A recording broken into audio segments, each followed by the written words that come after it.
Have you ever thought about what might be lurking under your bed? It is an often overlooked space in our bedrooms that can become a dumping ground for all sorts of things. But sometimes the things we stole down there can be a little more sinister than we bargained for. Welcome back. I'm here to take you on another terrifying journey through the darkest depths of the human psyche. And today we are exploring creepypastas about the most terrifying things found under bed. Our first story is titled The Thing Under the Bed. Casey was just 8 years old when she moved into her new home with her family. Her parents had saved 4 years to make their dream come true, buying a big white colonial-style house with a sprawling lawn and plenty of rooms for Casey and her 2 brothers to explore. The only problem was the house was a bit older and it wasn't exactly move-in ready. Still, Casey's dad promised her that they'd fix up the place together and turn it into a real home. One afternoon while playing hide-and-seek,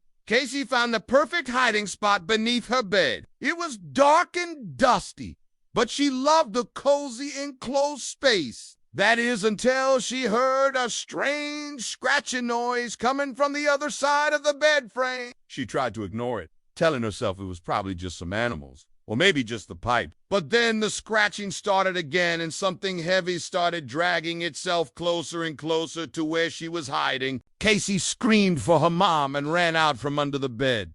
Just as the room began to go black, her family huddled together in the kitchen, their faces pale and drawn in the flickering light of the candles. They couldn't call for help or turn on any lights. Whoever or whatever had lurked under Casey's bed had cut the phone lines and plunged the house into darkness. All they had were the candles, a few flashlights, and the matches to keep them going. "We have to get out of here," Casey's dad whispered urgently. He grabbed an axe from the fireplace and held it high, his face grim. "I'll protect you guys. You head out the front door and stay at Mrs. Henderson's. She'll look after you." "But what about you?" Cassie asked, her voice trembling. "I'll be fine, I promise," her dad said, kissing her forehead. "Just to get out of here." As Casey crept towards the front door, she could hear her dad hacking away at whatever was under her bed. The scratching grew louder and more frantic, followed by guttural growls that sent shivers down her spine. Then suddenly everything went silent. Casey risked a glance back and saw her dad standing in the doorway, his face streaked with dirt and blood. In his hand was a huge meat cleaver, but it wasn't a weapon that had caught Casey's eye.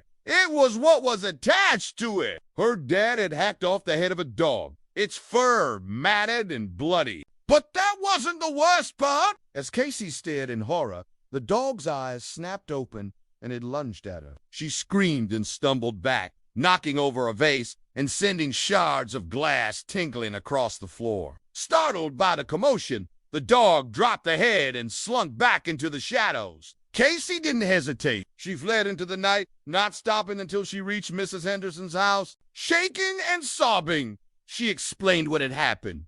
Mrs. Henderson, a plump, rosy-faced woman with a kind smile, took the children in without a moment's hesitation. She fed them snacks, gave them blankets, and let them watch TV until their parents came to collect them. But soon it was time for bed.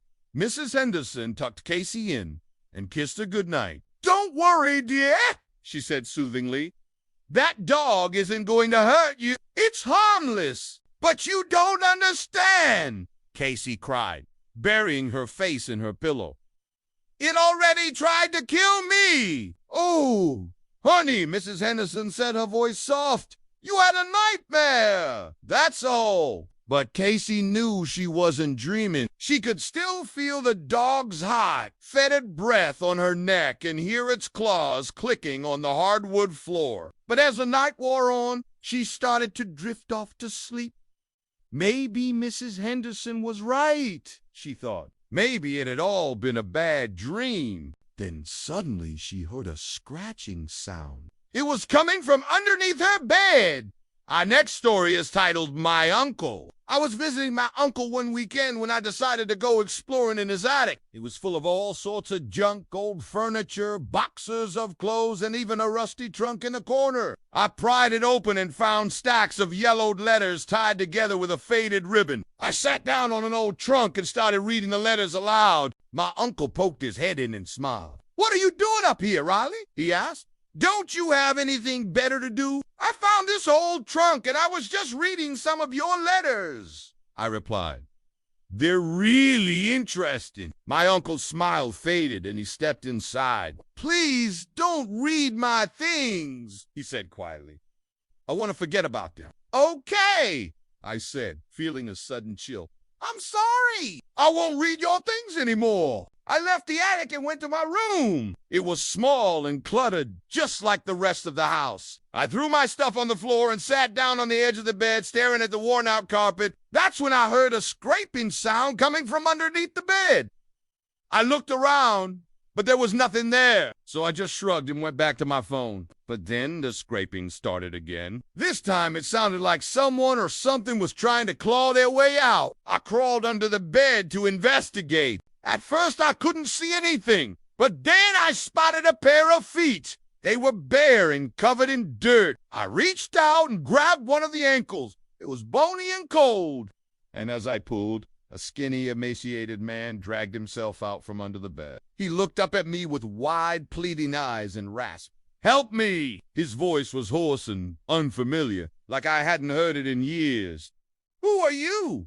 I asked, my voice shaking. "I'm your uncle," he whispered, his eyes filled with fear. "Please help me." Our next story is titled Under the Bed. For as long as I could remember, there had always been a large wardrobe in the corner of my bedroom. It was an old, heavy piece of furniture with ornate carvings and brass handles. I loved playing hide and seek with my friends behind it when I was young, pretending that it was a portal to another world. But one day, when I was homesick from school, I discovered something disturbing. I was lying on my bed watching TV when I heard a scratching sound coming from under the wardrobe. I sat up and listened intently. Then I heard it again, along with a muffled thump. Curiosity got the better of me, and I crawled under the wardrobe to investigate. There was a narrow gap between the floorboards and the bottom of the wardrobe, just enough room for a small animal to squeeze through. I peered into the darkness and saw a pair of glowing eyes. They were bright green and seemed to stare back at me accusingly. Then suddenly a scaly hand shot out and grabbed my wrist.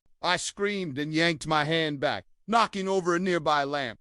That creature hissed and retreated back into the darkness. Adrenaline surged through my veins as I scrambled away from the wardrobe, knocking over a chair and a bookshelf in my haste. I stood frozen in fear, my heart pounding in my chest. What had I unleashed? I never went back to check, but sometimes late at night I can still hear the scratching and thumping sounds coming from under the wardrobe. And sometimes when I wake up in the middle of the night, I can swear I hear a pair of glowing eyes staring back at me from the darkness. Thank you for joining me today. If you enjoyed this video, please leave a like and share with a friend. And if you haven't already, subscribe and join our growing community. Until next time, stay safe and watch your step, because you never know what might be lurking under your bed.